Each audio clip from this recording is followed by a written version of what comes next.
नमस्कार मित्रांनो, आज आपण तिसरा चॅप्टर चालू करणार आहे torsion. Torsion, shaft, keys and coupling.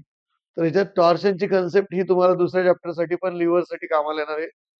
त्याच्या प्रॉब्लेम मध्ये आपल्याला ही कन्सेप्ट कामा येणार, तर व्यवस्थित लक्ष द्या. आलं लक्षात? तर इकडे बघा, कारण की हे जर बघितल्यानंतर जर लिव्हर बघितलं तुम्हाला चांगलं नाही. कारण पहिले काय होतं, पहिले टॉर्शन सॉन्ग मध्ये व्हायचं, पण आता कसं आहे, सॉन्ग मध्ये होत नाही. त्याच्यामुळे आपल्याला टॉर्शनची कन्सेप्ट बघणं गरजेचं आहे आणि ती यावेळेस सिलेबसला पण इन्क्लूड. टॉर्शन म्हणजे काय? टॉर्शन म्हणजे काय? हा, बघा आता, when a machine member Wien machine member Wien machine member Wien machine members is subjected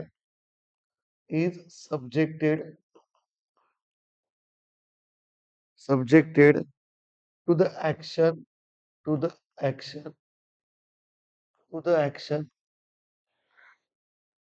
of two of equal and opposite two equal and opposite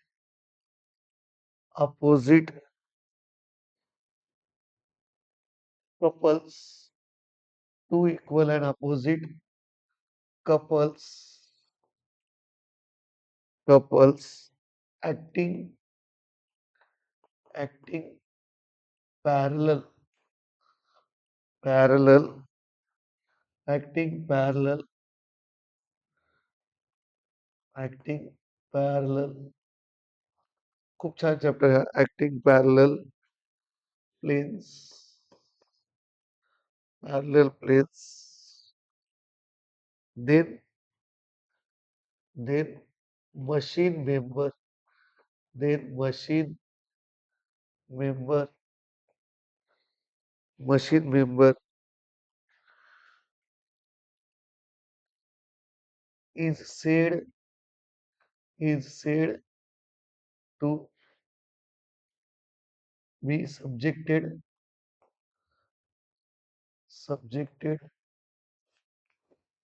to torsion.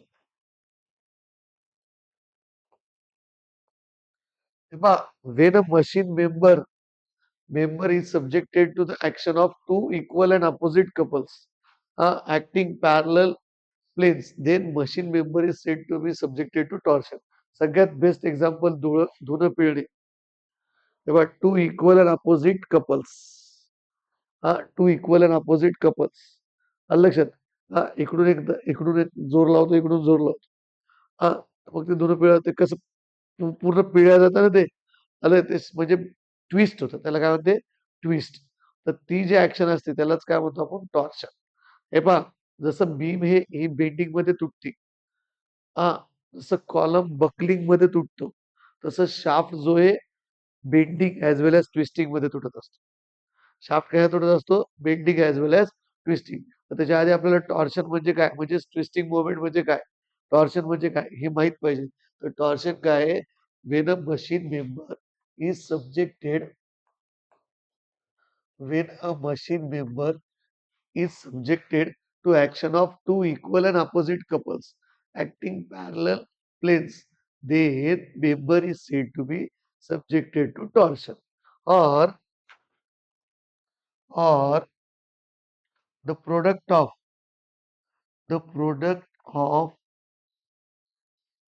force and radius mathematically is known as a torsion. The product of force and radius is known as a torsion. शक्यतो तुम्हाला नीट mark पाहिजे असेल तर वरचीच definition द्यायची. known as torsion. खूप खूप खूप interesting chapter आहे. याची रेकॉर्डिंग पण पूर्ण होणार आहे. आलं लक्षात? तर व्यवस्थित लक्ष द्यायचं. Torsion. Torsion is equals T. It is noted by capital T. It is noted by capital T. Force into radius. Force into radius. तर फोर्सचं युनिट काय असतं मित्रांनो? न्यूटन. रेडियसचं काय असतं? Metre. Newton metre. or Newton mm is the unit of torsion. Newton meter or Newton mm is the unit of torsion. Newton meter or Newton mm is the unit of torsion. Alright, Newton meter or Newton mm is the unit of torsion.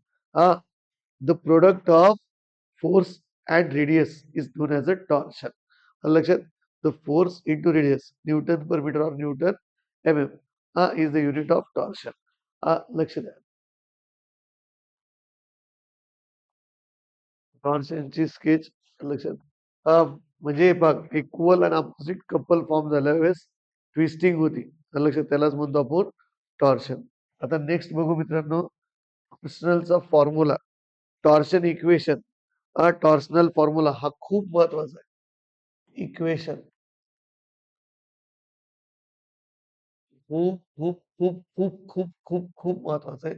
याच्यावरच पूर्ण chapter depend आहे. लक्षात आणि लिव्हरच्या problem मध्ये पण hand लिव्हरला त्याला टॉर्कचं लागतं. लक्षात इक्वेशन्स. हा बेल काय केलं तर मग त्याच्यामुळे आपल्याला पुढे लागल. इकडे बघा. आता हा फॉर्म्युला सगळ्यांना पाठ पाहिजे. T by I P G theta by L आणि tau by R. T by I पीच्या जागी तुम्ही जे पण म्हणू शकता. T by J C theta by L आणि टाऊ बाय आर हे वापरणार आहे. हे टॉर्शनल इक्वेशन आहे. किंवा टॉर्शनल फॉर्म्युला अख्खा चॅप्टर याच्यावर डिपेंड. कपलिंग, कीज, शाफ्ट, पुढे पण पॉवर ट्रान्समिशन मध्ये पण लागत. मागे पण लिव्हर मध्ये पण लागत. इथून पुढे खूप ठिकाणी लागत. ह्याच्यात सेल्फ पुढे पण लागत. पॉवर स्क्रू मध्ये पूर्ण लागणार. टॉर्कचं इक्वेशन लागतेच. सगळं टॉर्कची कन्सेप्ट लागते. खूप खूप खूप खूप महत्वाचा चॅप्टर. त्याच्यासाठी मी तुम्हाला या म्हणलं आज दिवस. T by J C theta by L tau by R. T म्हणजे काय असतं? टीला काय म्हणते मित्रांनो? टॉर्शन. टी म्हणजे काय? टॉर्शन. हा याला मॅक्सिमम टॉर्क हे जे फॉर्म्युल्यातले असले ना ती मॅक्सिमम टॉर्क असते बरं. टॉर्शन किंवा टॉर्क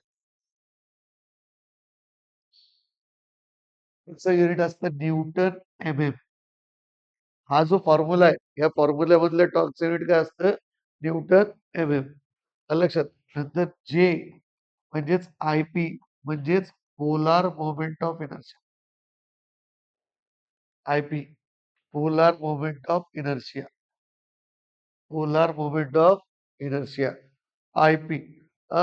तुम्हाला माहिती आहे ना सर्क्युलर साठी काय असतं? I P I X X plus I Y Y. सगळ्यांसाठीच. सगळ्यांसाठी I X X plus Y Y Y असतं. सर्क्युलर साठी काय असतं? Pi by 64 D raise to power 4 plus पाय by 64 D raise to power 4. Polar moment of inertia आपण सॉफ्ट मध्ये शिकलेलं. लक्षात. नंतर सी म्हणजे काय असतं? सी किंवा जी किंवा N modulus of rigidity. Of rigidity. Modulus of rigidity. Modulus of rigidity. G किंवा सी किंवा एन मॉड्युलस ऑफ रिजिडिटी. याचं युनिट आहे newton per M M square. Newton per M square. याचं युनिट काय? M M raise to power 4. M M raise to power 4. नंतर theta angle of twist. Angle of twist.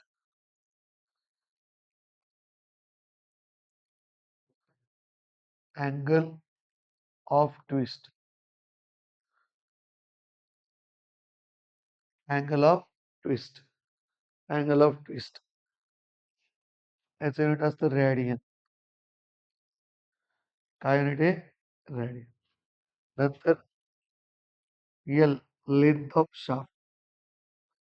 Length of shaft. जर असा आपण circular shaft बघितला तर length of shaft. आलं लक्षात. Length of shaft M M M M. नंतर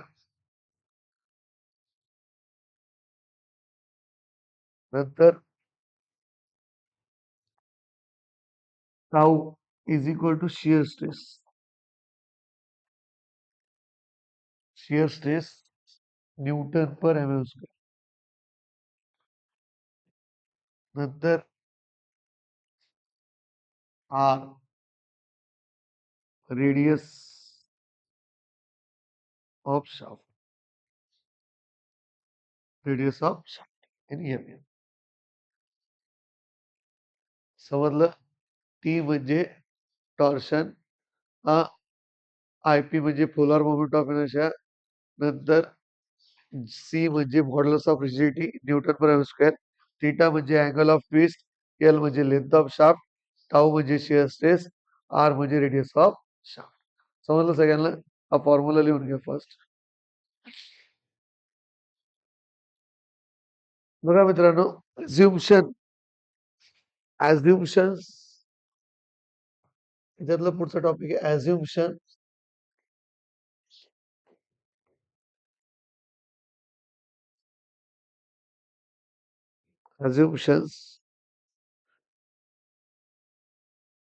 in pure theory of torsion. Assumption. हा. आणि हे जे तुमचं टॉर्शन इक्वेशन बरं का, हे पण तुम्हाला 4 मार्काला विचारू शकते. टॉर्श टॉर्शन इक्वेशन. टॉर्शन इक्वेशन 2 मार्काला विचारू शकते, 4 मार्क. यावेळेस कसं आहे माहिती का, सिलेबस मध्ये इन्क्लूड आहे. आतापर्यंत कसं होतं, सिलेबस मध्ये इन्क्लूड नव्हतं. आलं लक्षात.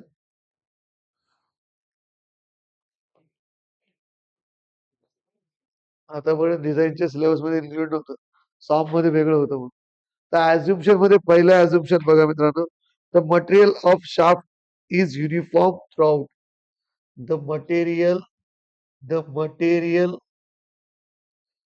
Of shaft the material of shaft is uniform throughout.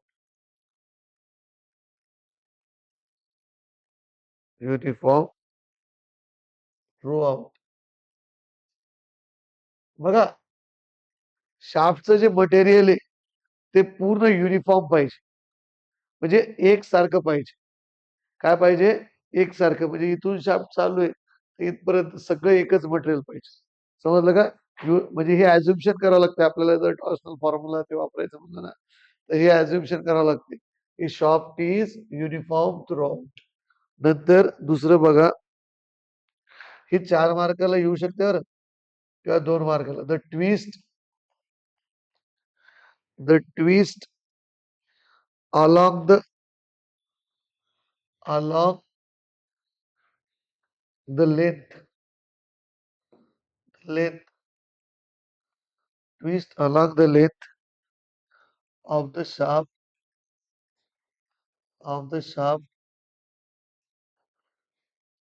is uniform.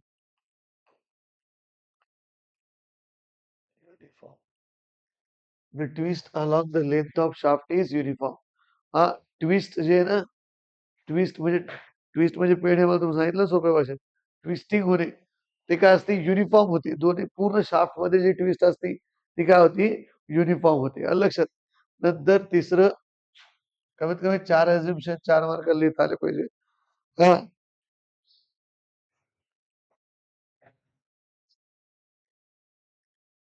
all diameter all diameters all diameters of the normal cross section cross section cross section which were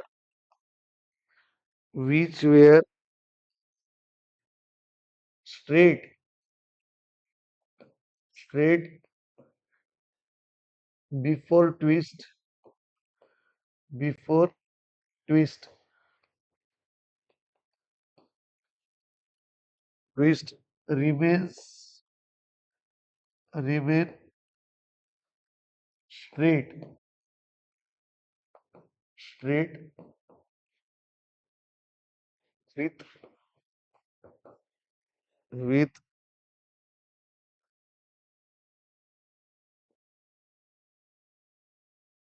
their magnitude with their magnitude your after twist. म्हणजे जेवढं diameter तेवढंच राहतं twist केल्यानंतर पण. Twist करायच्या आधी जेवढं diameter आहे, ट्विस्ट केल्यानंतर पण ते डायमीटरचा आकार चेंज नाही होत. हां, ट्विस्ट होतं पण डायमीटर जसंची तसंच राहतं. आलं लक्षात? All the diameters of normal cross section म्हणजे हे जे डायमीटर असलं ना, ट्विस्ट जरी केलं तुम्ही, तर हे जो आकार आहे एवढाच राहतो मॅग्निट्यूड. त्याची व्हॅल्यू समज 10 mm आहे तर 10 mmच राहतो. आलं लक्षात? नंतर बघा पुढचं काय the normal cross section of shaft which were plane तेच झालं हे पण the normal cross section the normal cross section of तेच झालं ते of shaft which were plain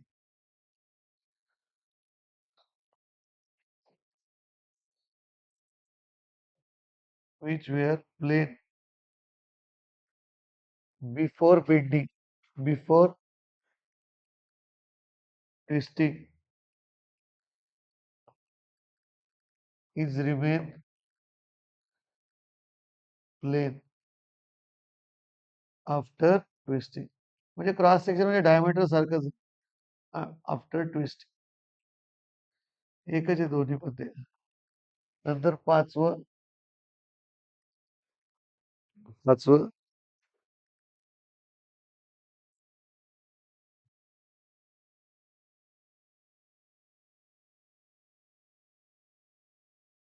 पाचवं the maximum shear stress induced in the shaft is due to the twisting movement does not exceed its elastic limit value.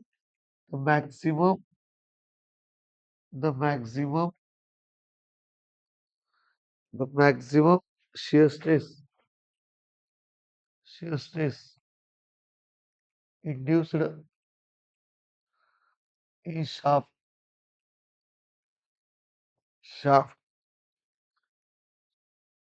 due to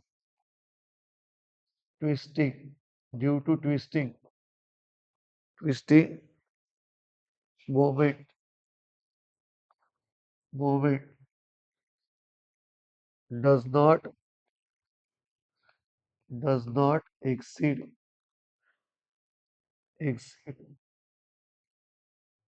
does not exceed does not exceed its elastic limit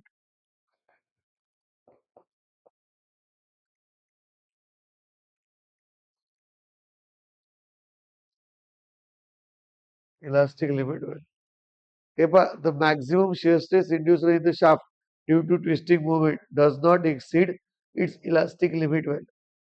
अलग त्याची elastic limit shear stress जी असते ना त्यांनी elastic limit cross नाही केली पाहिजे. The maximum shear stress induced in the shaft due to the twisting movement does not exceeds its elastic limit value. हा मॅक्सिमम व्हॅल्यू क्रॉस केली हे पाहिजे. हे ॲझ्युम्शन झाले प्युअर टॉर्शनचे. हे खूप महत्वाचे. आलं लक्षात? पुन्हा एकदा सांगतो the material of shaft is uniform throughout म्हणजे सारखं म्हटलं वापरायचं शाफ्ट मध्ये twist along the length of shaft is uniform. हा twist along the length of shaft is uniform म्हणजे लेंथ ट्विस्ट ज्यावेळेस झालं त्यावेळेस त्याची जे लेंथ पूर्ण लेंथ पर्यंत ते युनिफॉर्म पाहिजे. हा all the diameters of normal cross section which were straight before twist जर डायमीटर्स हे ट्विस्टच्या आधी जर स्ट्रेट असेल तर ट्विस्ट नंतर पण स्ट्रेटच राहायला पाहिजे. तसंच इथं नॉर्मल क्रॉस सेक्शन म्हणजे तेच एरिया डायमीटर हा बिफोर ट्विस्टिंग जर स्ट्रेट असलं प्लेन असलं तर आफ्टर ट्विस्टिंग पण प्लेनच राहायला पाहिजे. नंतर the maximum shear stress induced in the shaft due to twisting movement does not exceed elastic limit one.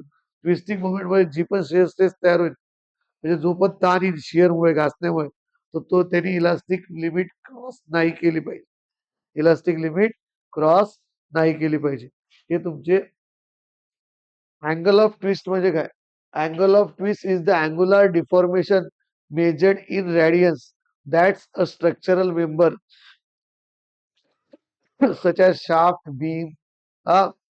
Beam मधलं अँग्युलर डिफॉर्मेशन म्हणजे ट्विस्ट झाल्यानंतर जे अँगल मेजर करतो ना त्याला म्हणायचं अँगल ऑफ ट्विस्ट. लक्षात. हा, the angular deformation,